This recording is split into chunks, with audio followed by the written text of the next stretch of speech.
अस्सलामुअलैकुम my YouTube family, कैसे हैं आप सब लोग। आप सब लोगों को वेलकम टू किचन एक्सप्लोरर। और विंटर है तो देखिए, विंटर में मैं बना रही हूँ फ्रूट रबड़ी, लेकिन बना रही हूँ फूल मखाने के साथ। ज़रूरी नहीं है कि विंटर में सभी को जो है वो कुछ लोगों को आइसक्रीम भी खाना पसंद होता है, रबड़ी भी। ज़रूरी नहीं है कि आप मिठाइयाँ ही ज़्यादा खाएं। तो मैंने सोचा कि क्यों ना मैं भी जो है वो फ्रूट रबड़ी बना दूँ, तो आप लोगों के लिए एक यूनिक डिश हो जाएगी, तो उसके लिए और हेल्दी भी हो जाएगी। सबसे पहले मैंने ले लिया है 1.5 लीटर के करीब मिल्क लिया है, और ये किसी भी डब्बे का नहीं है, राइट। और ये मैंने लिए हैं 50 ग्राम फूल मखाना। अगर मेजर किया था तो 2.5 कप, मेजरिंग 2.5 कप के करीब है। कुछ हमें ड्राई फ्रूट्स चाहिए, बादाम 8 बादाम ले लिए थे, इसे बारीक बारीक कट किया है, बहुत ज़्यादा मोटा नहीं कट किया है। काजू को भी कोशिश किया है कि जितना बस छोटा कट कर सकें, बहुत ज़्यादा छोटा कट करने जा रहे थे तो देखिए बहुत ज़्यादा चूरा हो रहा था। 3/4 कप कंडेंस मिल्क। कुछ चेरीज चाहिए होंगे, वो हम जब फ्रूट्स ऐड करेंगे उस वक्त यूज़ करेंगे। अजान स्टार्ट हो गई है। 1 tablespoon coconut milk powder, 1 tablespoon regular milk powder जो हम लेते हैं, और थोड़े से पिस्ताज लिए हैं। और मैं इसे एक अच्छा फ्रूट्स टच देना चाह रही हूँ। डेफिनेटली फ्रूट भी ऐड करूँगी मैं इसमें मैंगो एसेंस ऐड कर रही हूँ। आप चाहे पाइनएप्पल ऐड करें, स्ट्रॉबेरी ऐड करें, मेरे घर में मैंगो पसंद किया जाता है। और इस वक्त मौसम भी नहीं क्योंकि विंटर है, तो मैं मैंगो एसेंस यूज़ कर रही हूँ। तो चलिए जी स्टोव की तरफ चलते हैं। बस फूल मखाना को हमें रोस्ट करते वक्त 1 टीस्पून घी का यूज़ करना है। ले लिया है 1 टीस्पून मैं असली घी डाल रही हूँ, आप रेगुलर घी भी डाल सकते हैं। साथ ही में मैं जो हूँ ये फूल मखाना ऐड करती हूँ, और इसे अच्छे से जो है वो हम रोस्ट कर लेते हैं। अच्छा, चेक कर लीजिएगा, कुछ फूल मखाने में जो है वो ये इनके जो शेल्स हैं वो लगे हुए होते हैं, तो ये मैंने अलग कर दिया है, एक ही पर लगा हुआ था। फिर भी हम रोस्ट करने के टाइम चेक कर लेंगे, और इसे हम मीडियम टू लो फ्लेम पर तकरीबन 4 मिनट तक के लिए रोस्ट करते हैं कि थोड़े से क्रिस्पी हो जाएंगे। डिपेंड करता है फ्लेम पर, बहुत हाई नहीं रखना है, 5 मिनट भी लग सकते हैं। ये देखिए अच्छे से ड्राई रोस्ट हो चुके हैं, और थोड़ा थोड़ा किसी किसी का शेड भी चेंज हो गया है। इसे अब हम थोड़ा ठंडा करते हैं और इसका बनाते हैं एक फाइन सा पाउडर।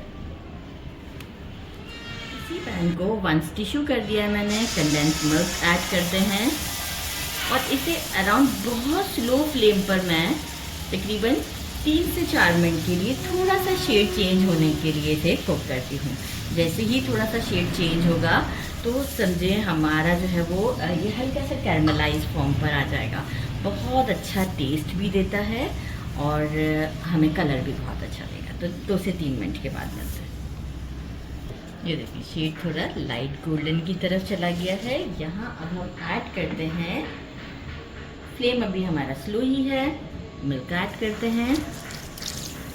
और अगर थोड़ा सा लाइक ये इसमें भी लम्प से बनेंगे क्योंकि कंडेंस मिल्क के, तो परेशानी की बात नहीं है, ये डिज़ोल्व हो जाएगा, कोई इशू नहीं है इसमें। कि ये देखें इस तरह की कंडीशन में आएगा तो परेशान नहीं होना है, ये डिज़ोल्व हो जाएगा। इसे तो बस एक हमने फ्लेवर के लिए यूज़ किया है, और बाकी हमारा यही मकसद था कि ये थोड़ा सा वो हो जाएगा, शेड भी दे देगा। अच्छा, बाकी यहाँ पर milk powder, coconut milk powder, regular milk powder add करते हैं, और इसे कुक करते हैं जब तक कि ये दूध में बॉयल नहीं आ जाता। और बॉयल आने के बाद भी मैं कंटिन्यूस इसे थोड़ा बहुत टाइम टू टाइम स्टर करती रहूँगी। बॉयल आने के बाद भी मैं इसे 10 मिनट्स तक स्लो फ्लेम पर कुक करूँगी। इसके बाद हम फूल मखाने जब तक पीस लेते हैं। इसके बाद 10 मिनट्स तक मैंने इसे कुक कर लिया है, और अब इसका शेड कुछ यूँ है।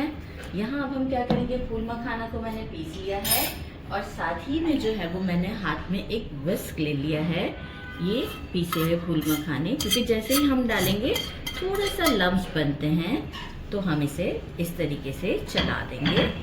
और फ्लेम को वही हम स्लो पर ही रखते हैं, क्योंकि अच्छा है कि ये 5 मिनट या 7 मिनट लेंगे, तो पहले इसके लम्स ख़त्म करते हैं, फिर हम बाकी की चीज़ें इसमें ऐड करते हैं।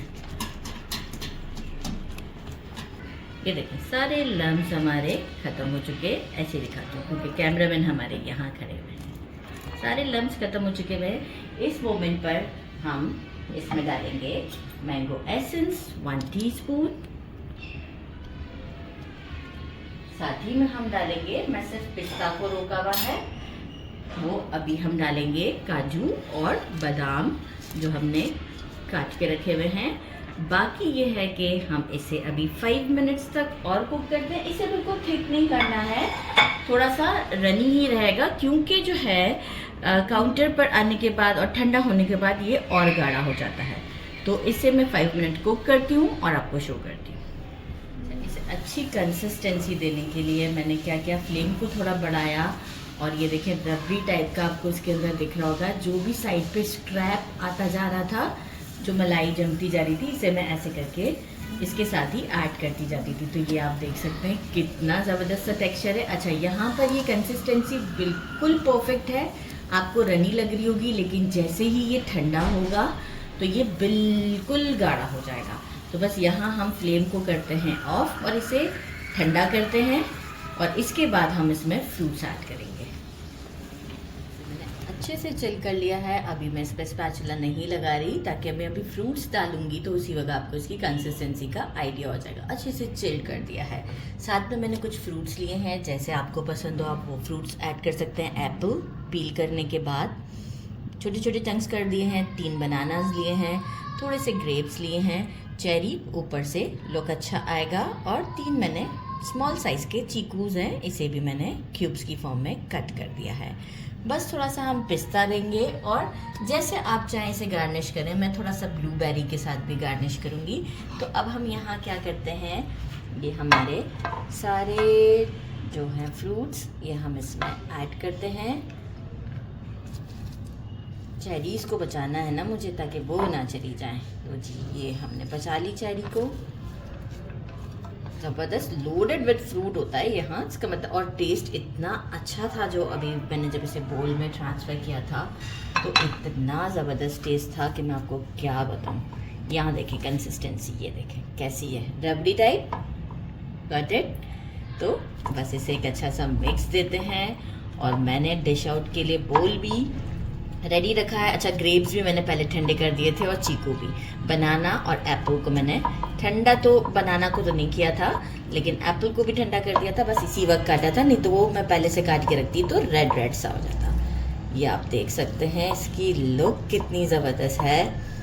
और जो है वो मिक्स करने के बाद अब हम इसे बोल में, जिसमें हमें सर्व करना है, उसमें सर्व करते हैं। मैंने इसे एक ग्लास में भी निकाल लिया है और ब्लूबेरी का सिरप भी ऐड किया है। थोड़े से पिस्तास दिए हैं ऊपर और चेरीज़ लगा दी हैं कट करके, बस। और ये हमारा बोल में है सारा, बहुत अच्छी क्वांटिटी भी बनी है। और now it's time to try full loaded. बिस्मिल्लाहिर्रहमानिर्रहीम।